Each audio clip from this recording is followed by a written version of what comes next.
tous, vous écoutez l'analyse, une émission de Maïso.com. Retombé.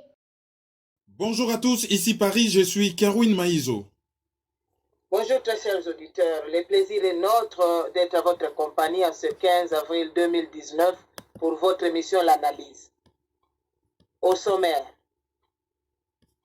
M. Martin Fayoulou était en tournée à Londres. Le président de la République démocratique du Congo, M. Félix Tshisekedi, est en tournée nationale. C'est notre page de divers qui va boucler cette édition. Bonjour Kerwin. Bonjour Sa Majesté la Reine des Ondes, bonjour à tous, merci de nous suivre. Monsieur Fayoulou a continué à tourner na mikili ya poto. Akomi na Londres. Kuna eloko nini esalami, alobi nini, et puis suite ya tourner na ezani. Martin Fayoulou, oyo bazo benga na kombo ya Mafa, puisque Ma comme Martin et FIFA comme Fayoulou. Azalaki na tournée internationale, oyo ememaki notamment na Belgique, na France, na Suisse, na États-Unis, sikoyo azali na Europe, na Londres. Tant akomaki na Londres, azalaki accueilli, comme c'est l'habitude ces derniers temps, par une grande foule. Et akotaki na salle et abandaki ko loba, ko s'adresser na foule, oyo to bengaka discours public, to meeting, rencontre publique. Hein? Meeting en anglais, to meet. Ko sala meeting, ezali, ko kutana na batu, e ko solola na bango. Bon, ko lobela pe batu na public, ba benga ngo na français discours, ba utilisaka pe mot anglais meeting. Donc, ceux qui te lobby meeting, ceux qui te lobby discours public, ezali eloko moko. Alors, nakati ya discours wana, arandaki hommage na ba Congolais, ndenge ba yaki belé, ça c'est la courtoisie élémentaire. Et arandaki pe hommage na batu nyonso oyo bazali na kati ya groupe plateforme politique na bango. Et asitaki bango individuellement. Asengaki babetela Jean-Pierre Bemba maboko, asengaki babetela Freddy Matungulu maboko, asengaki babetela Adolphe Muzito maboko, asengaki babetela Mbusa Nyamwisi maboko, et alobi lokola bazali mibali na mibali, même soki azali leader te, Jean-Pierre Bemba aza déjà leader na ye, amatisaki Madame Eve Bazaïba na même niveau que ba leader wana misusu, alobi bobetela ye maboko par rapport na rôle na ye. Donc, message subliminal, message ACC. Oyo azalaki ko luka ko lekisa na ba hommage wana ezalaki que lokola makelele nungu ezo circuler que na groupe na bango bazo ka susu bien te. Oh lamuka bazo ka na bien te, lamuka dernièrement na Belgique ba monaki position na bango claire te, on dirait ba abandonner ye. Je pense que message oyo yazako luka ko lekisa ezali que quel que soit ce qui se dit, mais bango bazali ensemble, yaza toujours na bango, yango azo senga bango babetela ye maboko. Alors entre oyo yazo loba na oyo zo salama réellement, toyebi toza na politique congolaise, il y a toujours un hiatus. Donc sur le plan communication, okoki kolinga kopesa l'impression que tout va bien, mais réalité ko zalelo comme sous. Donc tango asilisi ko rendre hommage, bien entendu. Mademoiselle oyo a composa nzembo na ya campagne yeyo, ayaki ayembaki seye Fayoulou topona, ayaki ayembaki ye azali mupaya, mais abala mobali ya congolais, sauf erreur de ma part, mobali na ya azali un des garçons de la famille Makoma, donc un des Makoma garçons. Ye sikoyo ayaki ayembize munaye oyo ekomi quand même célèbre avec la danse du président, bien que tout le monde a quitté que Fayoulou cette fois-ci azalaki vraiment enthousiaste na Robina. Bon, on ne sait pas ce qui s'était passé.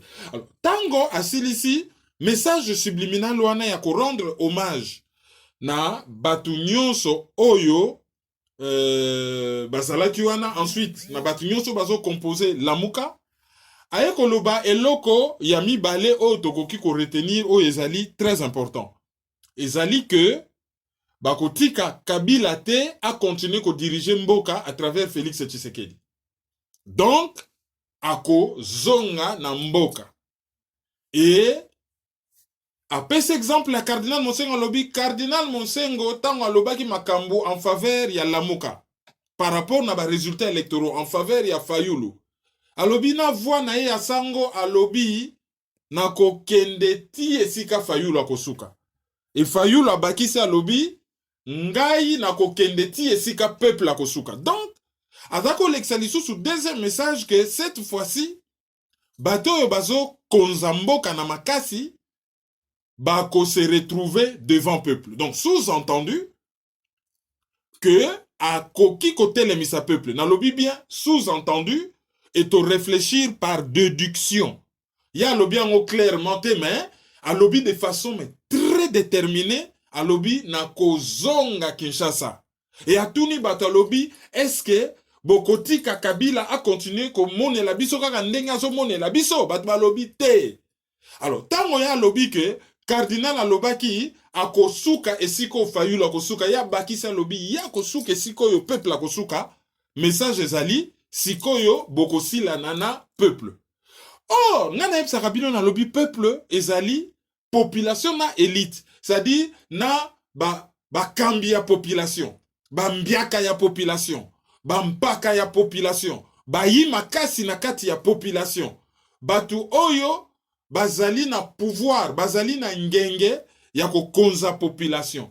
Bangonde batu batindikaka population to babendaka population tala nzela tokolanda yangoyo. Est-ce que Martin Fayulu, après avoir kotambola, kosolola à gauche et à droite, alongoli bobangi, a commis suffisamment près, ndenga zako loba avec détermination ke nazo zonga, ngana ko zonga, et tokotika, selon ye, Kabila amone la batute, est-ce qu'azali prêt, tango ako zonga, à soulever peuple? Parce qu'il y a maintenant un précédent. Na Algérie, société civile a soulevé peuple, a soulevé na ba réseaux sociaux. Na yebisaka bino ke soko zo bunda na ngando akoki ko yebiso te ke awa na plage yozo koka ngai te soko lingo gangenga to ke na mai. Ngando aza adversaire na yo akoki ko décider te place ni fo bo bunda, akoki pe ko comme entraîneur na yo te ke ote yo pono gangenga po na combat ya Congo benemi ya Congo bakoma ote bino kaka na ba réseaux sociaux. Mais benemi ya Congo ngo ba yaka ko répondre bino wapi kaka na ba réseaux sociaux.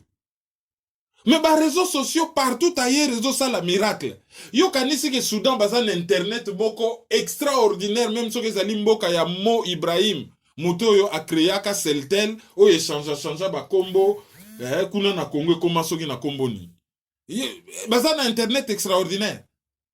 Bota la demboka Soudan Algérie batu ba bimi na Algérie loko la poso na bango o ba bengaka na ekonda lo kombo. Journée ya samedi. Na kimongo lo kombo ezalaka vendredi fin ya semaine donc babimaka chaque vendredi a Bouteflika lobi na démissionnaire te papa tozo senga yo démissionner te tozo senga yo na système babo kende te conférence nationale te papa conférence nationale te yo kende te alongwe a remplacer mutu te mutu yo remplacer za pirio ba lobby yo na batu na yo nyonso bokende. Na Soudan, te Béchir bakangiye. Ok, merci, bravo, mais armée out. Te ba remplacer général Yassika. Batu batikali na balabala.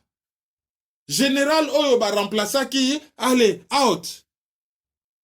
Allez, Ndoya, président égyptien. Bon, bazana ba nom de famille différents, mais même prénom. Aye ko remplacer wana batu balobi papa pesa pouvoir et pas ya ba civil biso tozaka ka libanda bokende. Algérie ezali un des rares pays africains o ezana nyongo te mais bazo sala yango bazana niveau de vie.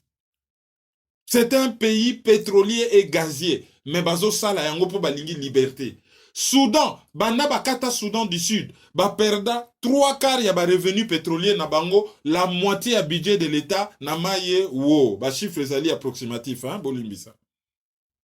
Mais l'air kaka pri ya mapa et mati. Bango baliaka mapa. Libanda balingi ko kendete. ezali deux précédents. Est-ce que awa ba malien pe bakomi ko bimana balabala, bakomi ko yane lulu. Est-ce que Martin Fayulu a se servir na précédent wana po abimisa batu na balabala? Soki CPI a fongo limbanga bo limbisa, langage vulgaire se fait volontairement, peut-être pour choquer, mais volontairement. Soki CPI a fongo limbanga, ba yebisi CPI ba lobitala, olinga ko meka kuna na Afghanistan enquête, États-Unis a gangika ba visa, bino nyonso ndire bo simbilika la moto a botiki. Na Algérie kuna CPI kuto, akangi na yemi so mona te. Bon, peut-être que na yebite hein, ce que Algérie a signé traité de Rome, je ne sais pas. Bon, Soudan, tozo yoka CPI te, il y a eu quelques morts. Alors na Congo, tout est réuni, environnement géostratégique, ce que totali scène politique, il y a un pays africain mosusu, ezali ko encourager dans le sens que peuple congolais oyo azali chosifié ko leka ba soudanais na ba algérien a meka kotomboka. Donc ba chance nyon se pesameli Martin Fayulu a meka kotombo la population. Wana donc ezaki point ya mibale le plus important et à randaki quand même hommage na ville ya Londres, une des places fortes ya combat, une des places fortes ya combat a wana monde. Et pona ko suki ça, il l'a fait en retard. Bon, le temps qu'information est comme il a yé, qui a réagir pour généralement, je crois que le service na bango ya communication, bazali très défaillant, aye ko réagir vigoureusement na lokuta oyo Félix Tshisekedi alobaki aux États-Unis que baboma ki baluba na kikwit. A expliqué yé moko alobi que tango résultat et bimi à l'élection, batu ba bimi na balabala pour na ba tomboka na ba résultat élection et police a bomi. Mais l'air police a zo boma, MONUSCO a dit ko senga ye, a tia communiqué que o batu batika mobulu ya lobi non, on est ali piège.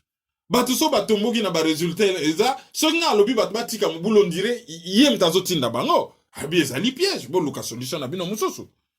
Ba kei ba bimisi batu na prison pona batu wana basala mobulu e bango ba tirer sur la foule.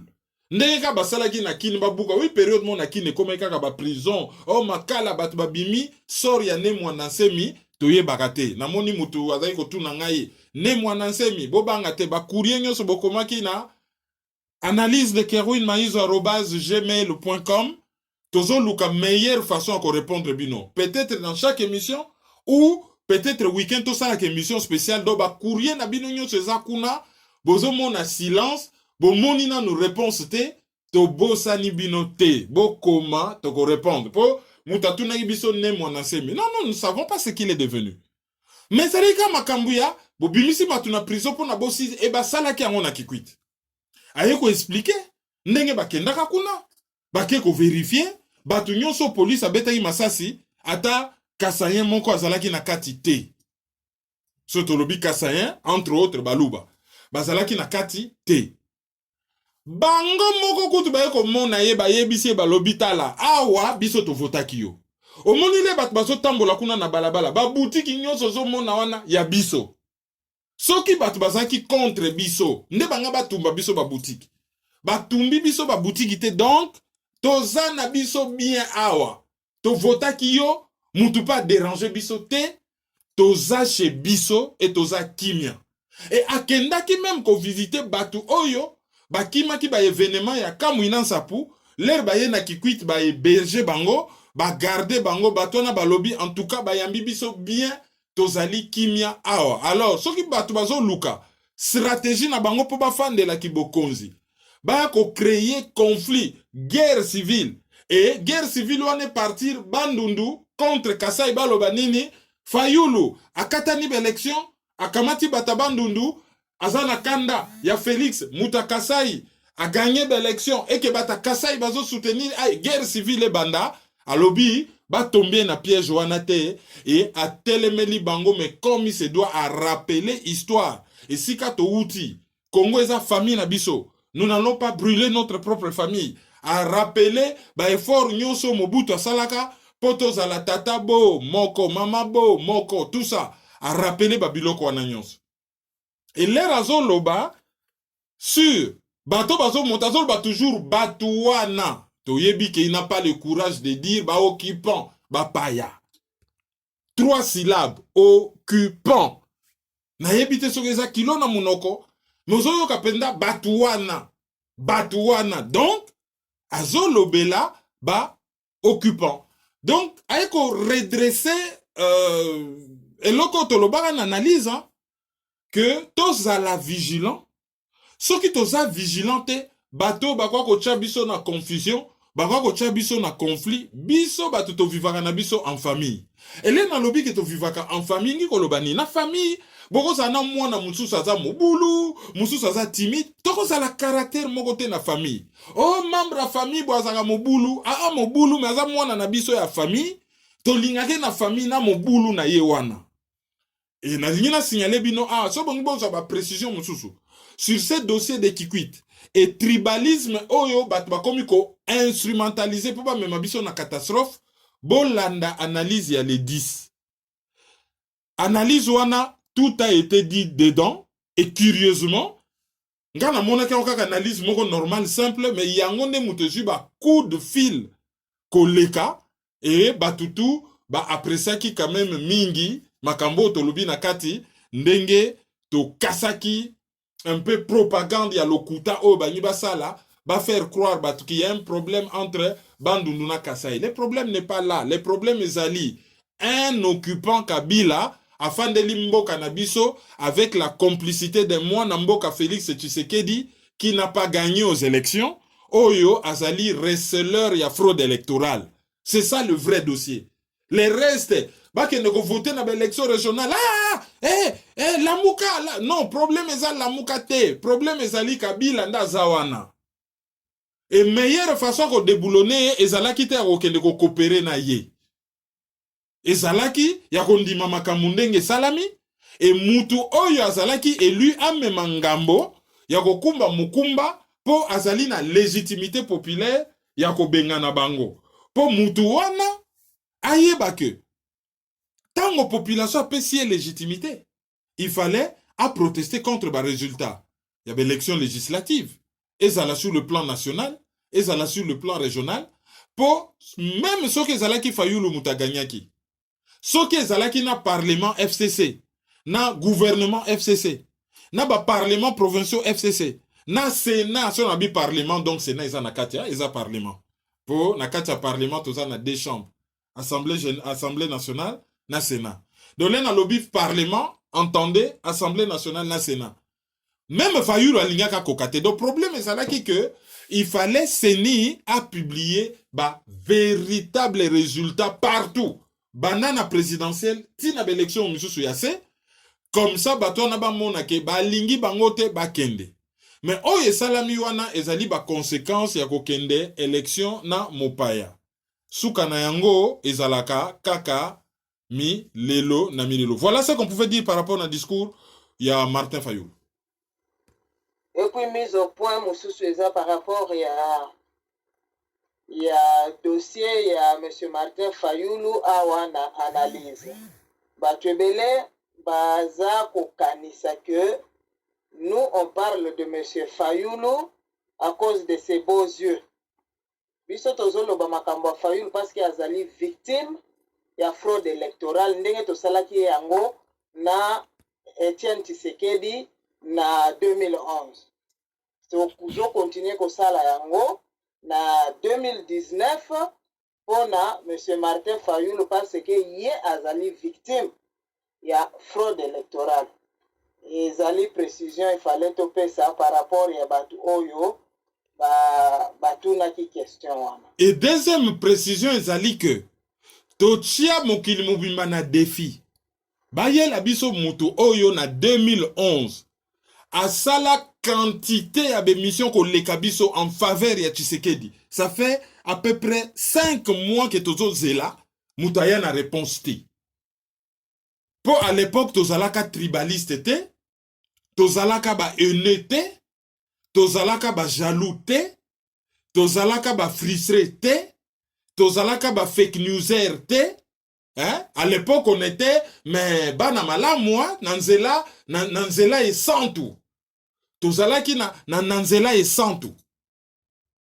Tala, tozako ça la 5 analyses. Plus parole de journalistes samedi et droit de citer les dimanches. 7 jours sur 7. Tozo défendre moi Namboka Etienne Tshisekedi, victime ya contentieux électoral. Mais bon, tout ça là qui en haut, par rapport à la vérité, pas par rapport à la reconnaissance. Ndelo kaizo kam sabiso, mauvaise foi ya bat. Mais mauvaise foi wana.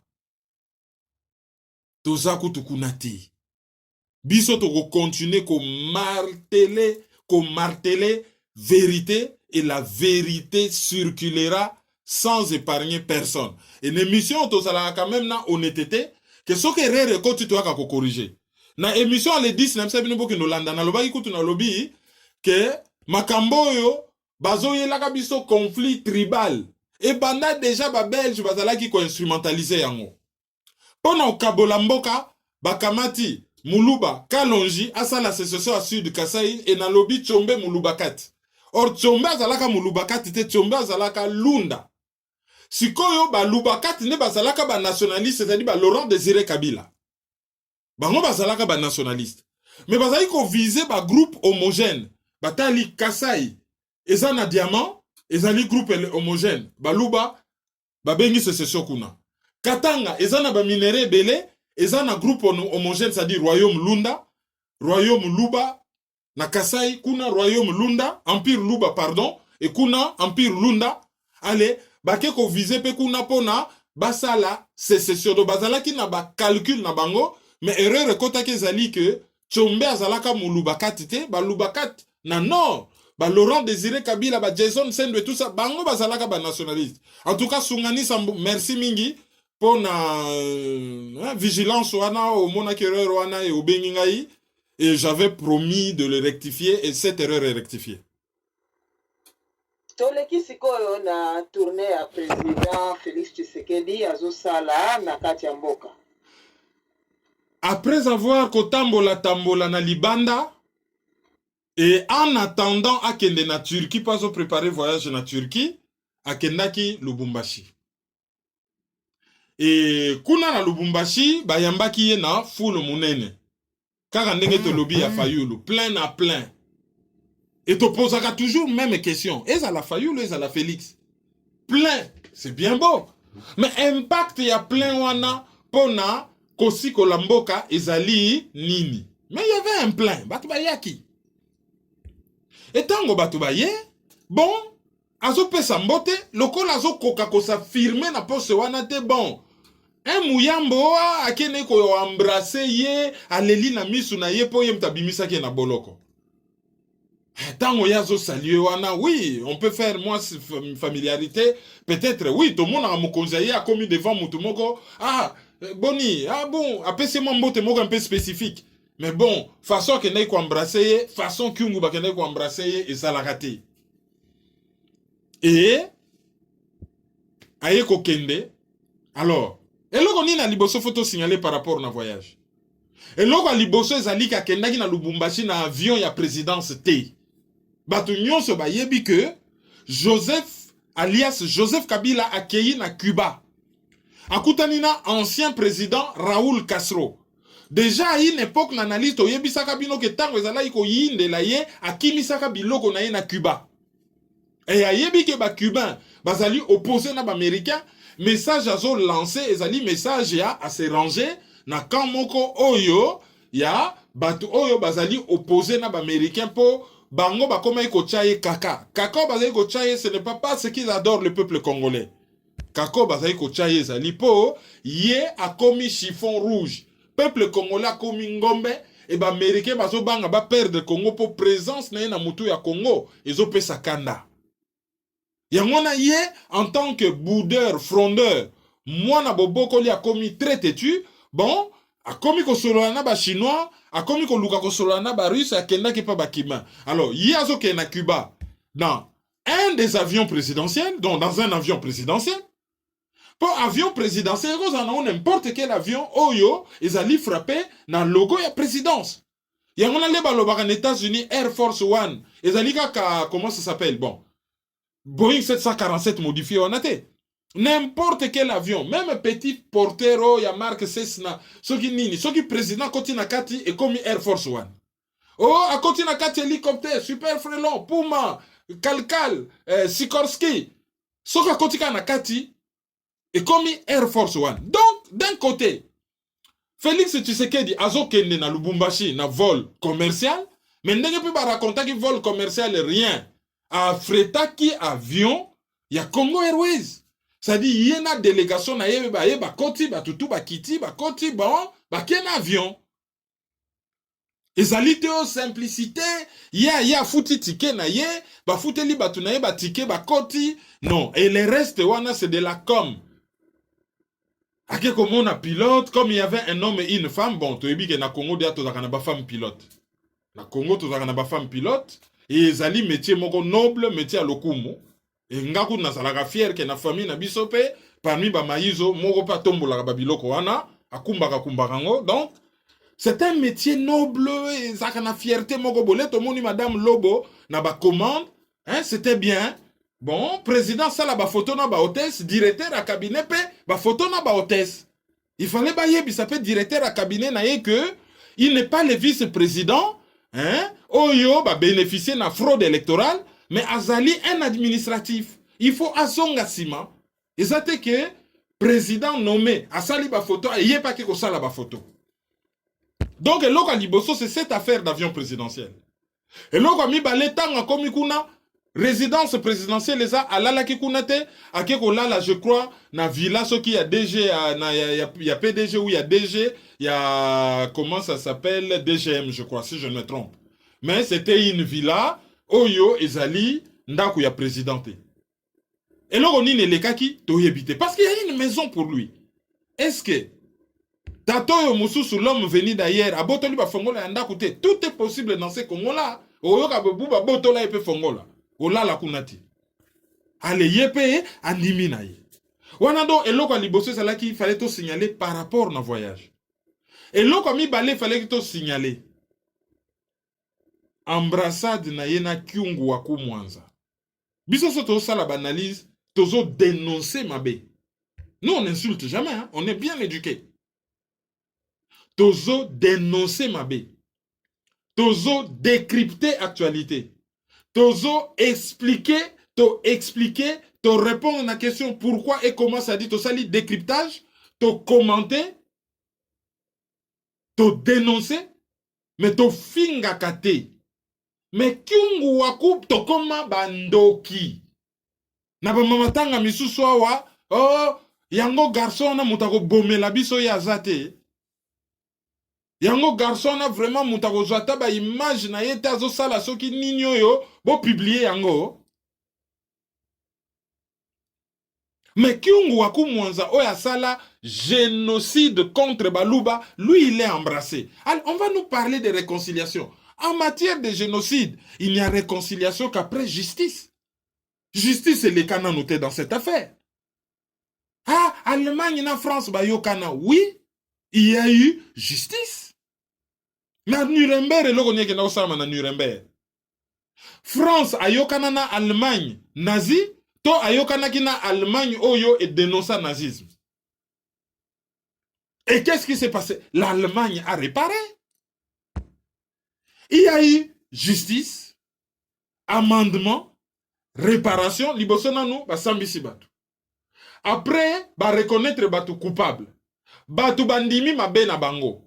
Bandimi ko bongisa mabe o basalaki, ko futa mpako na mabe o basalaki, après réconciliation yé. Biso na Congo, c'est, il suffit d'applaudir la sainte famille. Allah okomi mutumalamu. Là, il n'y a pas de tribaliste, il n'y a pas de... Non, Kyungu waku mwanza a commis mutu ya bien, a keko solana Félix Tshisekedi pendant 1 heure. Bon, asalaki réunion na ba militaire, ba haut gradé à armée, décision bimi na katezali que ba kosala ba permutation ezala na armée, ezala na police, comité mité batu kosala permutation. Bon, wane ezali annonce. Siko tokotala ndenge ekosalama. Soki batu misusu oyo bazala kaka na ba prénom. ndenge kala na kini toyebaka commandant James nzoka nde bazako bomba kombo ya Rwandais et comment code Tango Fort. Non, un général doit avoir un nom, un prénom, un nom et un poste, non. Oh, Mundos. Kombo ya mutu, Mundos. Nyonso wana kaka po, hein? Bacha biso na kati ya gadu moko boye ko bomba ba identité ya batu ko compliqué et même caractère sacré. Il y a certaines fonctions na kati ya armée, ba métier des armes, bato bandima ko pesa makila na bango pona ko batela mboka, même chez bango ba légèreté moko boye ezalaka te ezo lakisa niveau ya déliquescence ya mboka. Après makamisu sa salaki na Lubumbashi yebaniti. Aiko kende na Goma. Malgré que mboule zaki konoka batu babimaki ebele. RFI alobi kuna bazo zelaye na défi sécurité pour après Goma akokende na Beni. A prometaki que ako écraser ba groupes armés. Et ngana epsa ibino na analyse lekaki na lobby en matière wana patron ya ba groupe armé azalaka na kini. Ozo bunda na bampuku na ndako. Est-ce que okocha nyao alia bampuku to ogoyana mbwa ya zamba na kati ya ndako. Soka sisi kolia bampuku a écraser yo. Nyao ezali armée congolaise na MONUSCO. Mais mbwa ya zamba, le loup, ezali Africom armée américaine. Tango yo yena armée américaine bazawana me yo yena bango pena na ndenge ya poisa. Soki bango ba éliminer eloko wana. En échange bako senga nini. Bako bouffer bisote. Donc, lelo azana Goma et lelo, c'est-à-dire le 15 avril azana Goma et le 16 akozala na Beni. Événement malheureux, moto moko, il y a cortège présidentiel et sila carburant. Et sila carburant. C'est du jamais vu, déchet, jamais vu. Alors, les azo ça la tournée, azo ça la mon environnement ni. Azo ça la mon environnement moko 100 jours à prometa ki elinge koka. Gouvernement ezobima kakati. Ti lelo.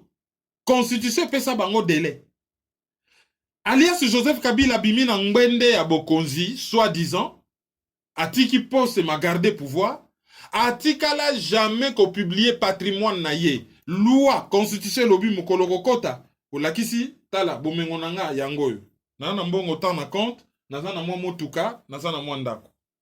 Mukoloko bima, tala, na longwe na pouvoir autant. Na bimi na mituka mibale, na sombi ndaku, na salaki bwe. Batali, salaire na ye. Asali 18 ans na pouvoir, koso mandaku wana, So koso mandaku wana te mbongo utaki wapi. Donc, Joseph Kabila sali angote, pas de contrôle, et yé Félix Tshisekedi à côté de yebi patrimoine na yeti. Il faut alaxa bato patrimoine na ye, et il ne suffit pas qu'on l'axa yango, il faut pas à justifier. Mbongo, oyo yako démontrer wana e uta wapi, azalaki ko sala wapi, salaire nini azalaki na yango. Tout ça, c'est important. Et yé wana zo tambola. Gouvernement salabité. Na oka ki membuzo po Congolais komina certains Congolais hein, oya mauvaise foi bazo traîner biso na poto. Ba komana babuzo ba mususu soko oyoki na posa kolela. Oh Belgique oumela sans gouvernement. Mais Belgique oumela sans gouvernement. La Belgique est un pays développé. La Belgique a une des meilleures administrations dans le monde et batunyo so ba yebi que c'est l'administration qui tient le pays. Belgique soka zalaki na gouvernement te et zalaki na ba gouvernement ya ba région linguistique ezako fonctionner, gouvernement ya ba flamand, gouvernement ya ba francophone, gouvernement ya ba germanophone ezalaki ko fonctionner et bango problème na bango. Bon, ils ont déjà un roi, azali symbole ya unité nationale et bango ezalaki te problème ya cohabitation. Bango ezalaki problème ya ko luka majorité. Vi fédéralisme na bango wana nde bazalaka ba région. Donc ça n'a absolument rien à voir. Donc tozo vivre wana gouvernement ezati. Pour l'air à ça la gouvernement. Bato bakosana ki kolela oh élection ba gouverner. Tala tozo yebisabino. Élection na ba parti et salama ki te poto kozongela. Oh ya mende zo benda débat. Na Yumbi na Beni. FCC lisusu a gagné. Donc bazui rien. FCC a gagné lisusu, soi-disant a gagné. Et bozo yoka ba dirigeant, bata CC bazo loba. Oh ba jeunesse a IDPS. Oh bozo yoka bango moko ba dirigeant. Oh Félix Tshisekedi aye ko protester. Boyoki Jean-Marc Kabunda aye ko protester. Rien. Pona nini? Parce que conformément na deal makambuzo salama ndenge bayoka naki. Bango ba mwana bango clair. Et bazo déranger population. Ba rekuraka na base, ce qui commis contre l'intérêt na bango. Mais ce qui kende par rapport na l'intérêt na bango, c'est les accolades. Et population face à la exigeant. Il ne faut pas balobiter que rancunier, mais exigeant. Comment expliquer Etienne Tshisekedi Oyo batu ba deifia? Batu misu ba komisa loko lanzambe. Azo sa la campagne électorale. Kimu waku mwanza azali mokonzi ya parlement ya Katanga. Aboya campagne électorale ezali pays mobimba. Aboya lobi akoya awa te. Aboya. Tshisekedi a répondu à lobi, mais le bonhomme qui m'empêche d'aller au Katanga, c'est un Angolais. Bon Lukasu ba vidéo ezali. Abenga ye bonhomme. Alobi le bonhomme qui m'empêche d'aller au Katanga, c'est un Angolais. Et a précisé alobi ngai ba ancêtre na ngai ba uta na Katanga. Ce que Etienne Tshisekedi a kenda na Katanga, c'est parce que gouverneur ya Katanga, Moïse Katumbi, alobaki que Tshisekedi azali congolais comme tous les autres congolais, azali na droit ya kobattre campagne awa. Lelo oyo, on ne balobaka na français tuer les pères. Ezali langage moko, ezali na kati ya psychologie ou psychanalyse. Na continent on te na débat, on a na bomaki Etienne Tshisekedi. Tuer les pères engi koloba. Mutu oyo asalaki yo tango zo boma makambu na ye pona yo o existé aux l'indépendant balobaka tuer les pères. Bato basalaka papa mabe ye na cadre ya kozala différent na papa. Kozala complètement différent, c'est-à-dire na sens ya tuer les pères. Ye wana ba accolade na kyungu. Ah notre fils, ah fiston. Bakomi ko benga ye baba. 2 heures du temps masolo na ye. 2 heures du temps masolo na ye. Pona nini po batu baza na mémoire courte, batu baza na sentiment. Yangwana en un temps de mouvement, caméra komi mo santu. Akomi mo santu ba bosani caméra yo makambutu ba lobaki ko finga ba fe. Non, ba bosani akomi na Tshisekedi donc automatiquement l'era poussani et pas ya symptôme, ya komi blanchi, akomi na ye mutu malamu. Yangona ba combattant misusu ba kitaka ngulu na kina ba no luka musala. Kamera teli bango bar poto. Atala kuna ye allez même ligne moi garde du corps zala na baninga no ba mona nde na bongisio. Allez pour le reste bobenga inga burundais boleka na TV bo no senga pardon public. Soki te bo ngunza ma bo fukama. Pona nini personnalité zate au nom ya moi ba miette.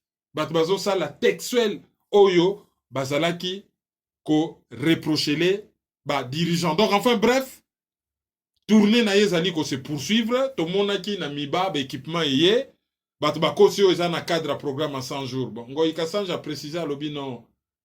J'ai kami na defisaka miba 5 millions de dollars l'époque ya l'homme venu d'ailleurs. Et ba commandaka matériel na poto, matériel wana yé. Mais bazo la paix, président Yassika a réhabilité miba misali zonga. Mais batika ko kosa ndenge bakosa kiyo bakeko inaugurer soki centrale électrique na ba Congo po na nkamba eko ah non waneza na cadre de travaux à 100 jours. Po na osa la station il y a réception en courant, il y a réception pe distribution en courant électrique. Ça ne prend pas des jours. Ndenge banga bakosa batka ah ya salika discours mbala moko électricité koyika na lola mbala moko e komi na nkamba. Ba communicant ya IDPS bazwa population congolaise lokwa bazobati.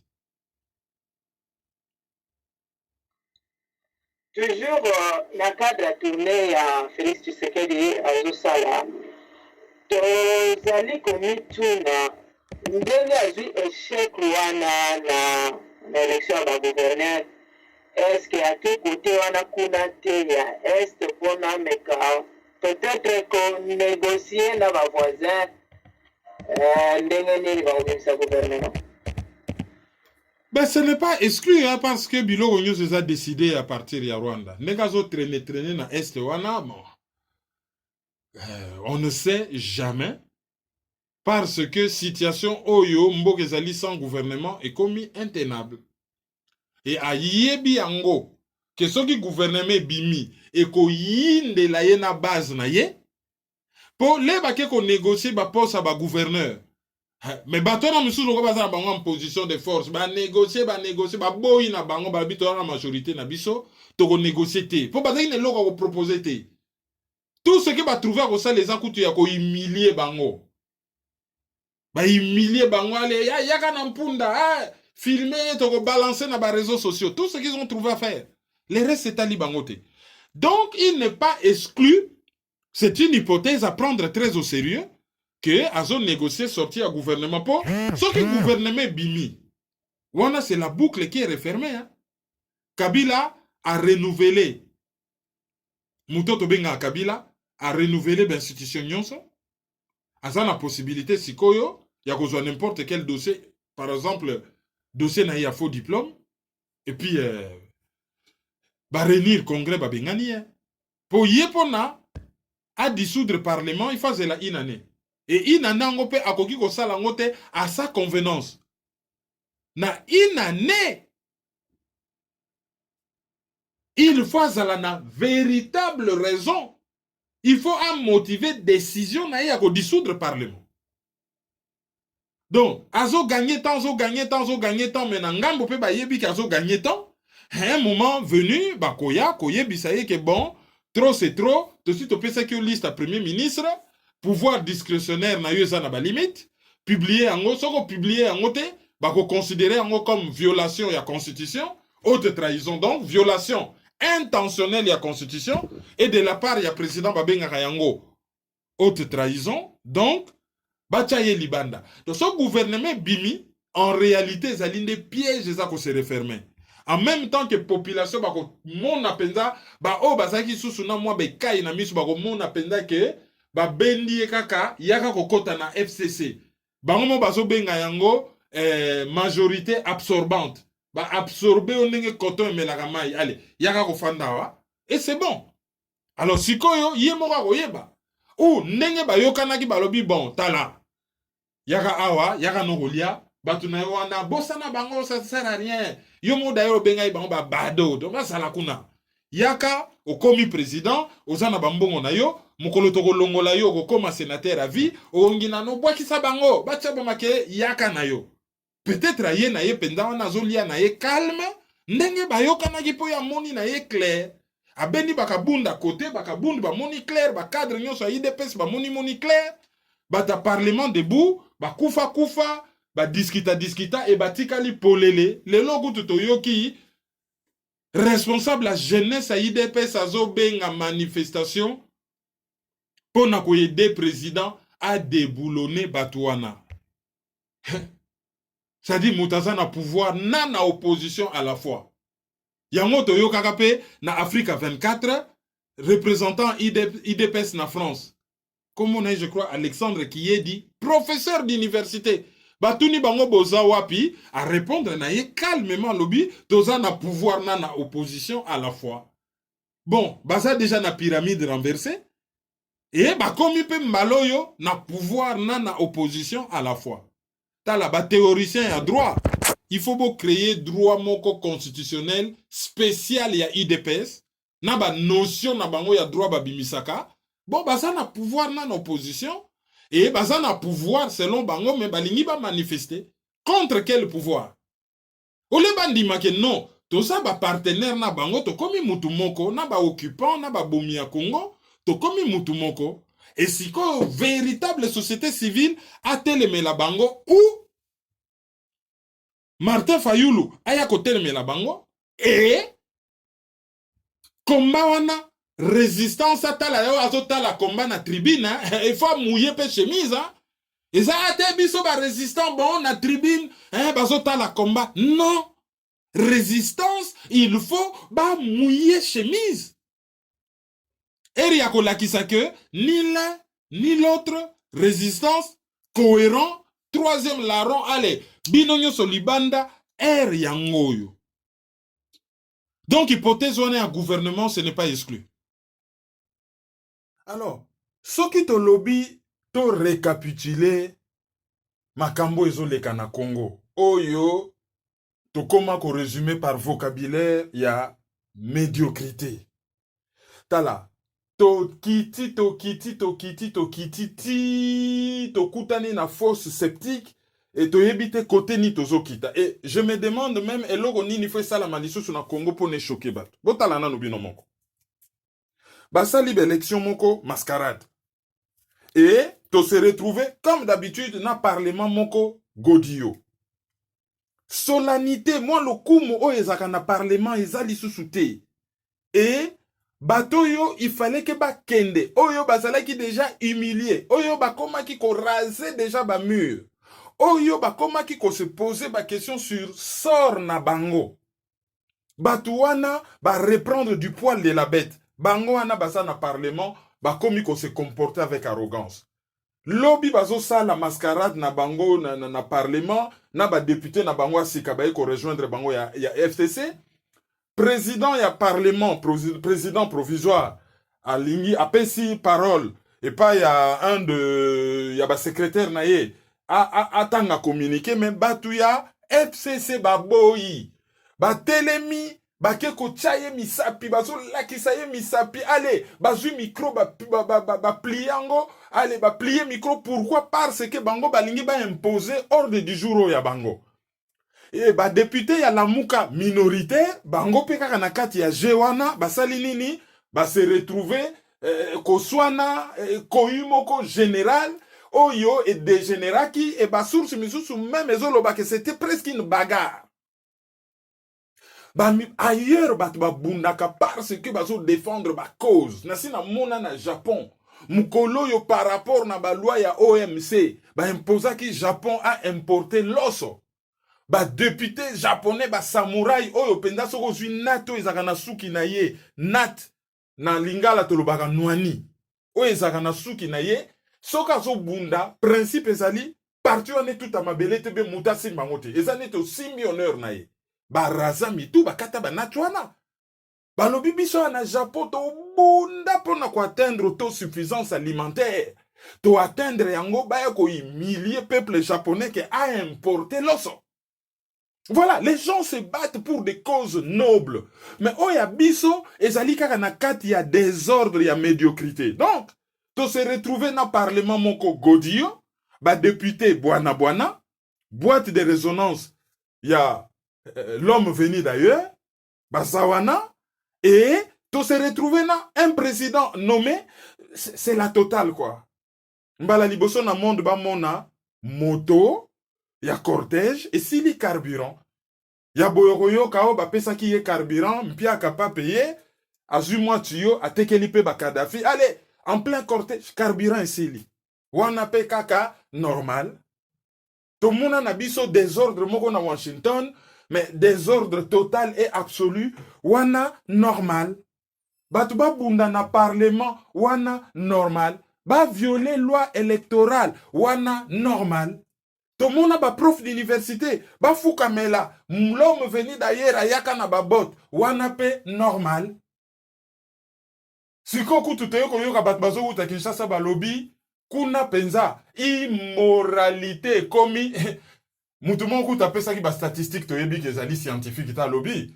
Il a comme l'impression que 85% ya ba dame congolaise, pour des raisons de survie, ba komi ko se livrer na ba acte ya immoralité to benga ngonde nyona po nazo luka terme mususu moins fort bien entendu ceux qui ba femme congolaise ba komi ndengona elles le font avec qui avec des hommes congolais donc même proportion ba mibali pe ba verser kaka na kati ya immoralité awa na diaspora ndenge moko. Il n'y en a pas un pour reprendre d'autres. Biso nyonso kaka ndenge moko. Soko tali théâtre ezoleka na Sankuru, médiocrité. Yango wana discours ya Ekofolaire na yoka kango, au moins il y a eu quelqu'un qui a eu le courage de dire tout haut. C'est que tout le monde pense tout bas. Na kati ya cathédrale, il y a centenaire protestants. Là on a tangi kombo ya cathédrale, na me rappeler, oye uti ko salama na Paris, cathédrale il y a 856 ans, yango wana ezokende na moto, chef d'œuvre oyo to le kakawana so boza nango wana bomona ka importance nango te lobata papa wemba lobi nazana bino même ko na ko kufa boko comprendre quel genre de grand prêtre nazalaki alobi so ba parisien to le kakawana na île de la Cité hein mogonga pe na sina kota nanga na cathédrale ozo se rendre compte de ce que ça représente mais tant weziki boya oyo ko comprendre que tozaki na monument moko mondial oyo pona biso ba parisien et contribue à boyena budget à ville 30 000 visites par jour 16 millions de visiteurs par mois bazalaki na besoin ya 30 millions d'euros kaka pona ba réhabiliter yango batu ba mona na kité tango eziki ba 100 millions ba 200 millions komi ko bima tout cela exonéré d'impôts bazomi bimisa oui acte ya bien mais soko tali après baso déclarer on a d'impôts donc bazali quelque part bénéficiaire. Donc, ça qui moi, parenthèse, oh, n'a ça par rapport à la cathédrale, l'air na lobby, likambo, il y a discours, il y a Monseigneur Ekofo, malobombo kayo. Toleki siko na page na biso ba divers, toujours na cadre avec élection kuna na Sankuru. On me gampe ko tia biso na contexte pourquoi kuna na Sankuru et komi makamba ko benda na benda. Bon. Likambezo bena na Sankuru kuna ezali ke Mende Omalanga azalaki candidat. Mais batu kuna bazako linga yete zako bimisa mobulu. Et il y a aussi un certain monsieur Mukumadi yebe candidat. Alors, babundani mbala moko seni oyo azalaka na ba parti pris akamati a invalidé candidature ya Stéphane Mukumadi, du coup, Mende a se retrouvé candidat seul. N'avons même pas candidat unique. A se retrouvé candidat seul. Donc, du coup, le rôle a sa candidat seul. Ata soki mutumoko a voté, ben, abimi gouverneur ya Sankuru, or yé, azo représenté Lokuta, azo représenté Kabili, ezali, kombo moko oyo, batu bazo linga ko yoka te ezo pesa kanda.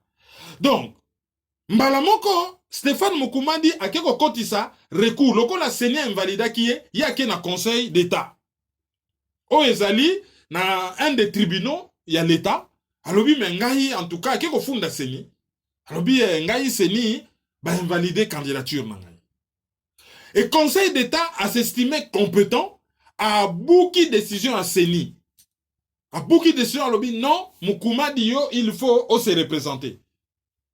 Chose très grave. CENI, organe d'appui à la démocratie. Oyo ezali adossé na parlement parce que le parlement représente le peuple. Oui, que CENI a boyi décision à conseil d'état. Oyo ezali na hiérarchie ya ordre judiciaire ya Congo ezali kuna na likolo.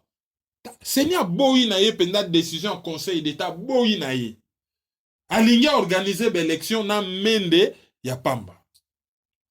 Alors, Félix Tshisekedi a tuni sikoyo conseil supérieur ya magistrature.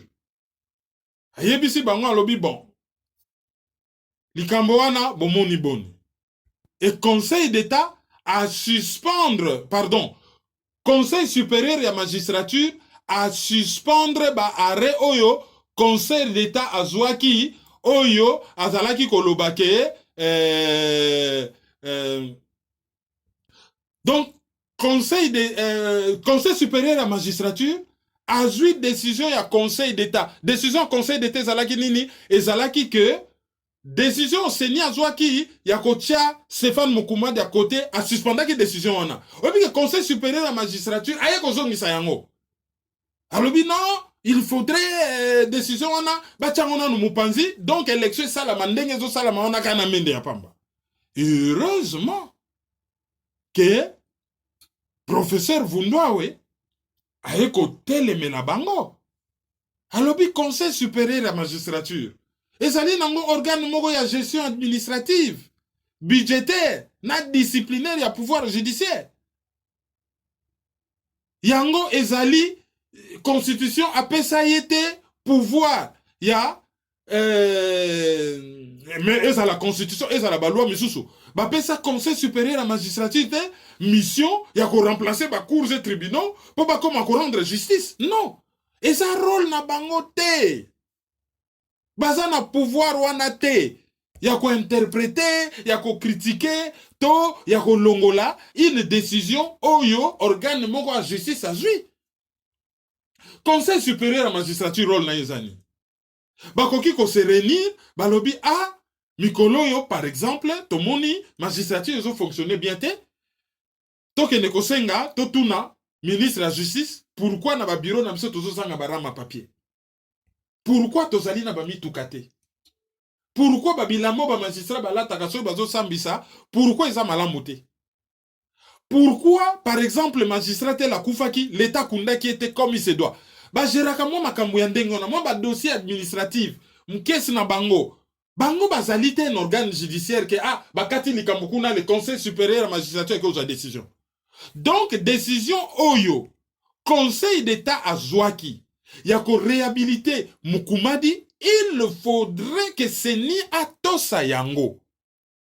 Donc soki batu na kati ya conseil supérieur ya magistrature bazwaki décision moko ke non lokola conseil d'état azwaki décision que il faudrait Mukumadi azonga ndenge seni a invalidaki ye bango bazuna no décision ya conseil d'état bagbo chango na à côté kochango à côté yango zo réhabiliter Mukumadi bango so balibi bo chango à côté ngi kolobake Mukumadi yo zalaka ka côté menda zala ye moko abatu baboyi yango na lelo samedi non lelo le bakendaki ko voter abe la plupart ya batu baboyi na bango ko kende président assemblée akeyite ba député belé bakeyite balobi soki menda ko ya ye moko biso pe to ko ya ko voter te.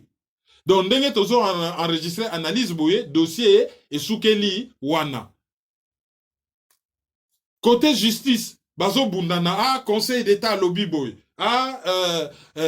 Conseil supérieur à magistrature à lobby boy. Seni aboy na ekotosa. Côté ba député bango moko pe ba boyi ba kendaki na bango ko voter te. Alors, si gozo kena ndenge ya menace, so ba kendaki ko voter te, est-ce que ba ko kanga bango na makasi? Ba kende ko votise bango na makasi?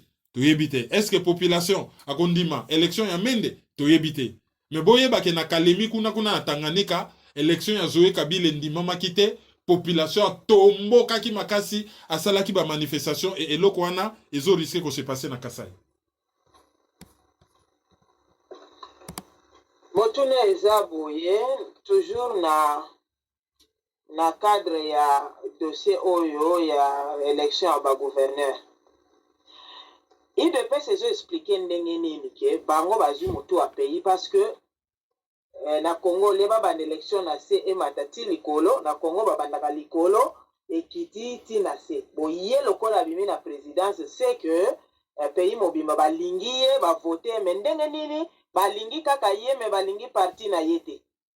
Oui mais loko zo laksa ke une des raisons zo laksa kazala ki nommé Kabila réussir na ye exploit na ye ya acheye wana na bakor yo yaka wazwa pouvoir à garder tous les restes. Exemple na pesa bino analyse ezani. Ba pesi ye téléphone, ba longoli batterie na sim. Ba pesi ye téléphone. Si ko pona récupérer batterie na sim, a komi ko luka reconnaissance extérieure. Et reconnaissance extérieure wane komo ke na ndenga ko teka mboka. Botala les États-Unis bazo boma batu na Congo par ba groupe armé oya lobaki ke ako écraser. Mais les États-Unis azo lobani. États-Unis ba aider à combattre État islamique. Est-ce que biso Congo to a un problème na État islamique? Kenya bazalaka na bango kimia. Mukoloka kao États-Unis flatte yo no batuana bazo menacenga na golfe ya Yemen. Yo soko koti bitumba wana toko fournir yo yo kota bitumba. Po mama koma système a proxy petit bundelanga ye mo kalingi ko bundati. Bomone koma iko sala na Kenya. Batanta nyonso Kenya koma ko subir. Ya liboso bandaki na ambassade des États-Unis et ke koleka na centre commercial après na université. Batanta nyonso Kenya subisa ezali po akendaki kondima na compte ya États-Unis ko bundisa ba shebab na État islamique. Et biso na Congo tozaki na biso nye bon na cadre kaka ko luka reconnaissance. Ba bomanaka mwina sapuye nye. Ba violer na Katanga, ba komi kokendo violer ba na tina ba maternelle. Yenye, même bala mo en États-Unis kuna na cadre ko luka reconnaissance, bo sali sangana lutter contre l'État islamique. Qu'est-ce que nous on a à voir avec l'État islamique? Toyoka makamba lokutao, aba ADF, bazali batuana. C'est fort. On n'a pas un problème avec un quelconque État islamique. C'est des fake news fabriqués pour nous justifier ce qui nini. Donc, yazo ça les alliés fuite en avant. Malheureusement, échec n'a échec à peuple congolais Mobimba. Mais bon, personne aussi n'espérait qu'il y a gagné quelque chose. Hein. Écoute, non, il fait partie d'ailleurs du problème. Donc, on ne peut même pas parler en termes d'échec. Échec ou toko lobelon na terme ya yeso ka bongoli motema kia baluke la batuana. Ce qui a bongoli motema réellement et qui a échoué, wane combien échec à peuple congolais nyos. Mais Ndenge Zali Boye, il doit être considéré pour ce qu'il est, celui qui a trahi toute une nation et un collabo. Donc, histoire est qu'on retenir que, na 2019, on a eu un fils du pays qui a collaboré avec les occupants de son propre pays. Oyo andimaki ko jouer rôle ya Bizimungu et akokota na histoire na ndenge ya mabe, ndenge Bizimungu akota na histoire ya ndenge ya mabe. Et nazo profiter na reposer bino question na tunaka bino na analyse les cas. Babomi président Abiyarimana. Babomi président Cyprien Ntariamira. Mais comment expliquer que na Rwanda il y a eu des problèmes, or na Burundi pe Baboma qui président le même jour, il n'y a pas eu de problème, d'autant plus que président Baboma qui na Burundi a remplacé qui président moko déjà ba assassinat qui une année avant, donc ba condition entre guillemets, il y a génocide de Salama na Burundi et Zala qui réunit. Pourquoi Salama quitté? Génocide oh ya Rwanda, bazala qui na bango ko viser Congo. To réfléchir ici kawana. Auditeur du jeu. Auditrice na biso du jour à liboso azali na Belgique comme on a ye Diane Isekimanga Betoko. Diane Isekimanga Betoko ye azali na Belgique. Yami Balé Zali MJ Mimosa. MJ Mimosa ye azali na Nancy. Nancy azali na France. Auditeur Nabiso du jour ya Misato ezali Gino Will Mwekason. Ye a fêté anniversaire na ye lobby. Éveil patriotique. Ye azali na États-Unis. Yami Nei ezali Gary Iwele. Gary Iwele senga kamere ndaku oyo ye aprometaki yo. So qui va ramener vidéo oye andimaki kasilisa ki ba étude na ye na prénom na ye akope sa yo soi-disant ndako kaka moko ya za nango na kin. Alors senga ye ndaku sinon te déposer plainte. Alors Gary Iwele azali auditeur du jour na biso. Auditeur du jour na biso tennis légende, tennis légende ye azali na université Paris Diderot. Ah, en France, sauf erreur de ma part, je crois que syndicat de Kolatanga na université wana. Alors, tozui Sabrina, tozui Wadon Julius, tozui Toussaint Lomombe, tozui pe Ranzi Makumbu 2005 et Tokobakisa Monique Nsimi. Et pour Nakosukisa, tozui Pablo Sulubika, John Luchima, Rita Mularika, couple qui bala na Londres et tosukisi na Mama Congo. Voilà, et tu saisir l'occasion oyo pour nous présenter ma condoléance na biso na Dan et Serge Selo pour na liwa ya maman na Kinshasa na Lemba. Après la grande sœur et Nina, maman a supporté te accueilli. Donc à la famille Selo, Dodé Selo, Dan Selo, Serge Selo, Patricia Selo et tous les autres, nous présentons nos condoléances les plus attristées. Famille Wana Ezali, lokola notre propre famille. Et cette maman qui est partie, c'est comme notre propre maman. Et nous présentons à toutes les personnes concernées par cette affaire, malheureuse, mais vraiment malheureuse, nos condoléances les plus attristées.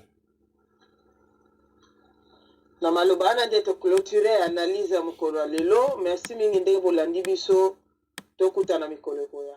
Alors, bah, téléphone, Nabiso 0033 758 469 414, Lika Mobile à France, WhatsApp 0033 763 55 38 46, PayPal maizo@hotmail.com. Bah, oyo, bah, lingi ko soutenir spécialisation en anglais. Oyo, tonito ça la pona ba anglais adapté na ba conférence. Bah, ça la biso signe. Hein, comme ça, soy beaucoup mieux belé, to yebi à peu près, chacun met à peu près combien. Et en 3 mois ou même 4 mois, to beti yango pour la conférence, na basanzo ekoya, et ben do beti ma pesa, misusu na français, to na pays anglophone, to beti yango directement en anglais, pour na info, et comme la bango directement. Alors, to baki si Elisa, qui sosi, na ba auditeur du jour, na biso. Merci ming, au revoir. Au revoir. C'est Dadadi. Merci beaucoup. Merci beaucoup. Merci beaucoup pour tous les enfants.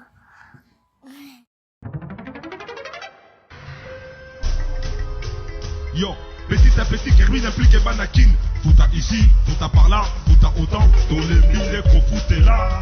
Peuple congolais. Yo, qui n'a le taux à colocataire? Où les alliés colocataires? Qui n'a le taux à colocataire?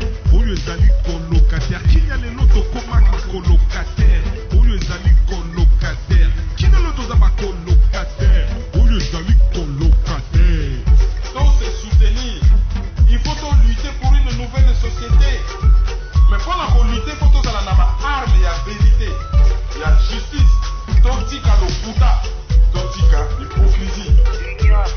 Mboka qui est na parti, mboka qui est na sans position, la génération n'a pas besoin de qui est na sans position, sans solution. Mais nous vivons dans les pays un temps de confusion, d'obscurité, de désespoir. Mais nous savons qu'au plus profond de la nuit, l'aurore pointe déjà à l'horizon. Analyse sur la liste.